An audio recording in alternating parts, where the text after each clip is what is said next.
তিন দফা জানাজা শেষে সর্বস্তরের মানুষের শ্রদ্ধায় সিক্ত হলেন মুক্তিযুদ্ধের অন্যতম সংগঠক ও গণফোরাম সভাপতি মোস্তফা মোহসিন মন্টু। জেলা প্রশাসনের পক্ষ থেকে দেয়া হয় গার্ড অফ অনার।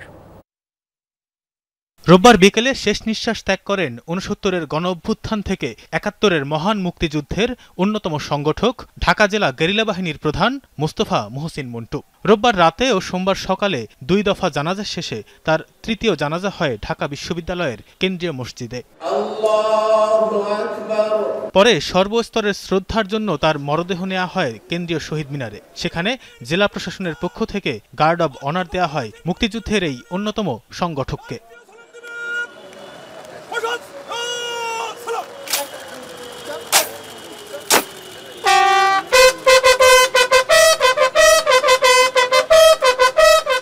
পরে একে একে শ্রদ্ধা জানান তার স্বজন, রাজনৈতিক সহকর্মী ও সমাজের বিশিষ্টজনরা। শ্রদ্ধা জানান মোস্তফা মোহসিন মন্টুর বন্ধু ও বিএনপি মহাসচিব মির্জা ফখরুল ইসলাম আলমগীর। গণফোরামের প্রতিষ্ঠাতা ডক্টর কামাল হোসেন বলেন, আপোষহীন ছিলেন মোস্তফা মোহসিন মন্টু, তাই ছেড়েছিলেন আওয়ামী রাজনীতি। তিনি ছিলেন আপাদমস্তক একজন গণতান্ত্রিক নেতা, গণতন্ত্রে বিশ্বাস করতেন, যে নীতির সঙ্গে তিনি যে কখনো আপোষ করেন, যে কারণেই আওয়ামী লীগ ছেড়ে তিনি বেরিয়ে যাওয়ার পরে তিনি গণতন্ত্র প্রতিষ্ঠার জন্য এখানে কাজ করছেন। মন্টু তো আমাদের দলের সবচেয়ে শেষে বহুদিন ধরে উনি নেতৃত্ব দিয়েছেন এবং শেষ পর্যন্ত উনি মৃত্যু পর্যন্ত নেতৃত্ব দিয়ে গেছেন।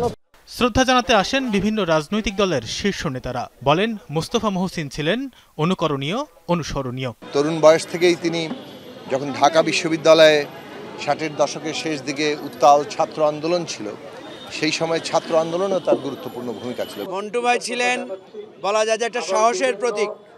যে কোনো জায়গায় ওনাকে আমরা ডাকলে, বিশেষ করে সাহসের জায়গায় মন্টু ভাইকে আমরা সবসময় খুবই প্রম্পট পেয়েছি। মন্টু ভাই, খসরু ভাই এবং তার যে দলবল সঙ্গে যারা ছিল তাদেরকে বাদ দিয়ে ৬৯-এর আন্দোলন সফল হবে, এটা আসলে এই ইতিহাসে কল্পনা করা যায় না।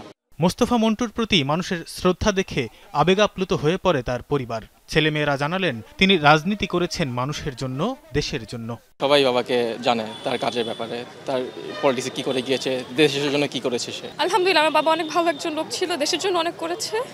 আপনারা সবাই ওনার জন্য দোয়া করবেন। কেন্দ্রীয় শহীদ মিনারে শ্রদ্ধা নিবেদন শেষে রাষ্ট্রীয় মর্যাদায় দাফনের জন্য মরদেহ নেওয়া হয় বনানী কবরস্থানে।